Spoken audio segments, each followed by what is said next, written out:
I guess I don't really feel like making a recording right now. It's 9:30. I'm in a Walmart parking lot in Barrie. And my baby girl. This is our first official night. We live in the van.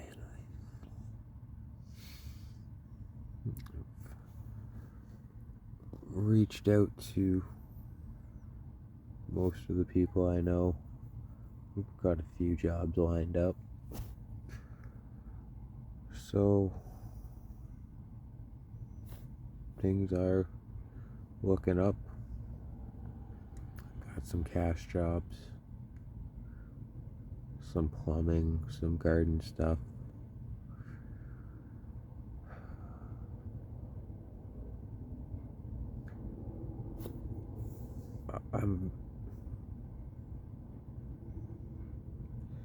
I'm good at managing my ups and downs. I can neutralize them pretty quick. I do keep getting little moments of anxiety though, which is very, very rare for me.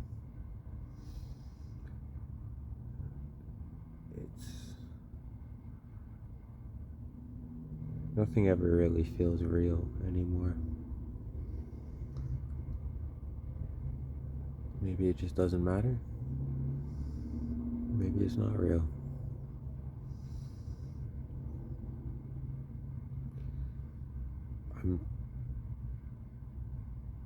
I'm someone who doesn't need a lot to be comfortable. And the problem with comfort is you don't grow in comfort.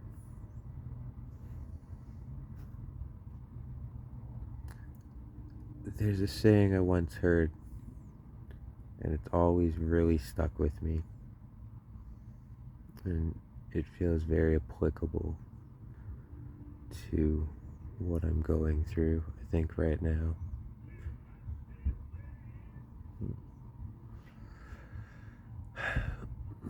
It's that hunger feeds the starving artist. And what I've always taken that to mean is that it's our struggles that give us depth. It's the things that we go through that make us who we are and give us complexity and depth as human beings. What more really do we have than our stories?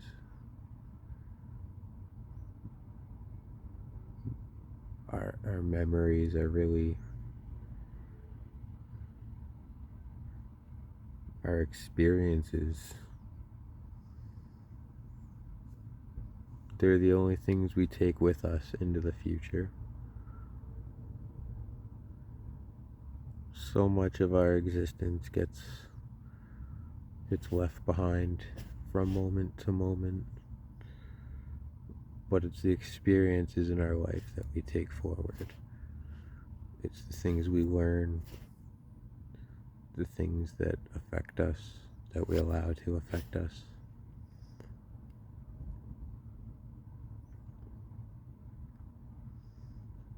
I'm really distracted by fire.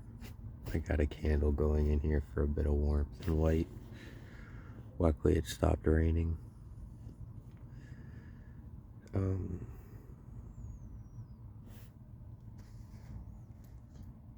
I love this dog so much. She just is such a ride or die.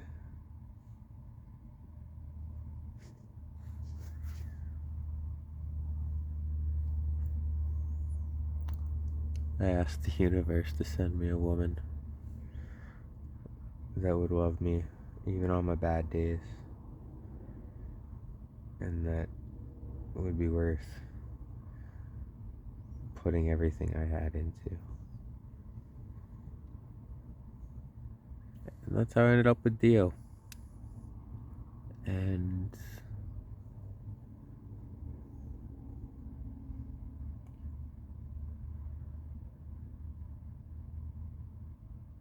it's all for her in a way that it's all for me. There's a lot more to me getting a dog than just me getting a dog. It's not necessarily a story I want to get into right now, but it was a excessively defining moment in my life.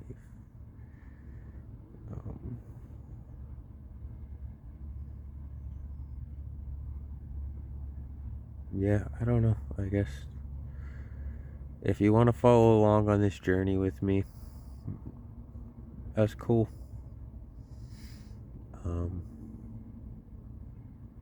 I'm just kind of documenting this for myself, I think. And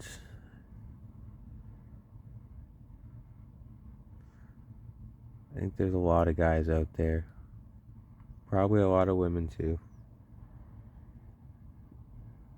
that just,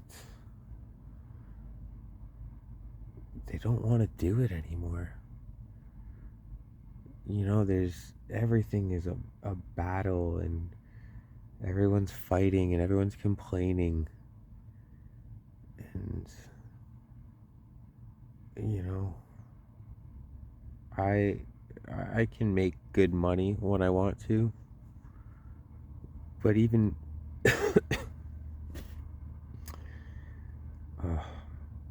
even what was considered good money 5-10 years ago doesn't really get you anywhere. It's also taken me 15 years of working excessive overtime. I've been working since I was 13. Been management in almost every position I've had, or supervisor or crew leader, you know, kind of whatever was available. But even that has not led to any kind of, if I had put in the effort that I put in my grandfather's time, I would be retired at this point easily. I would never have to work another day in my life.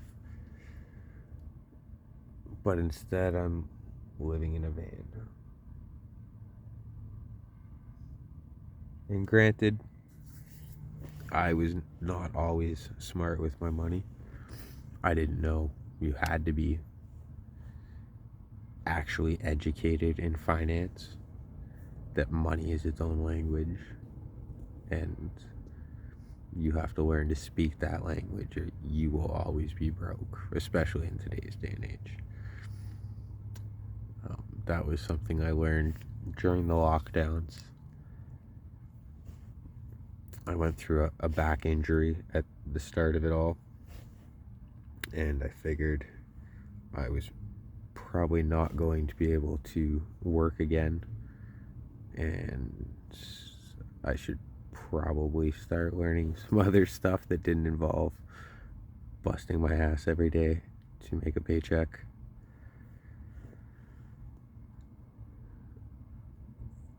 Money is crazy. The history of money and finance and corporate law and corporate structure and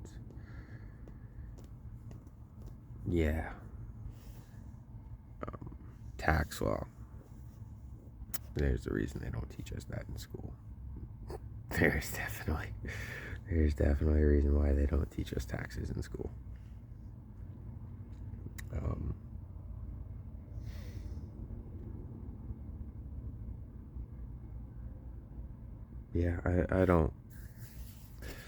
I don't know what to say. I think a lot of people out there are just, they're done with this.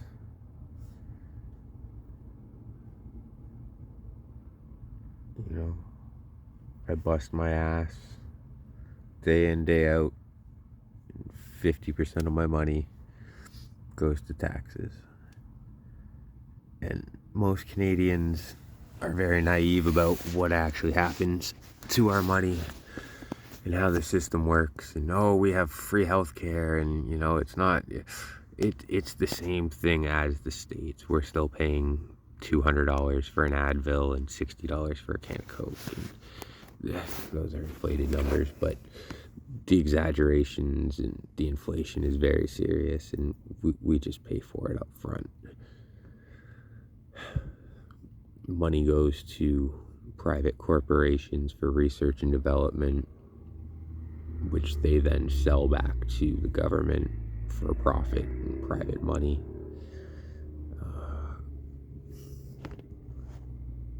Yeah, it's a very, very corrupt system. And I feel like most of the people I talk to have Stockholm Syndrome. Oh no, the government wouldn't do that, and this, and it's the cognitive dissonance. It's the unwillingness to just use your brain. I mean, lobbyists spend billions of dollars every year buying politicians. Those politicians put bills up. Those bills get passed that benefit the corporations. If that wasn't true, then, you know, 1 in 4 of the medications from the FDA wouldn't be recalled. You know, there wouldn't be an acceptable level of cockroach in your food, poison in your water, pesticides on your food. Like, I never voted for that. I never voted for profits over people. That was actually a Dodge Brothers thing back in the day against the Ford Corporation, Ford whatever the hell Ford is or was. That's an interesting lawsuit to look up.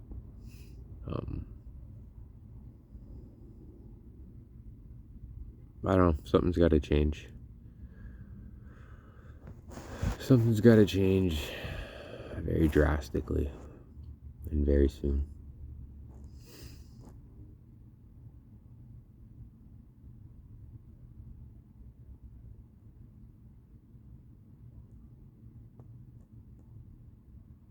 Good luck, everyone.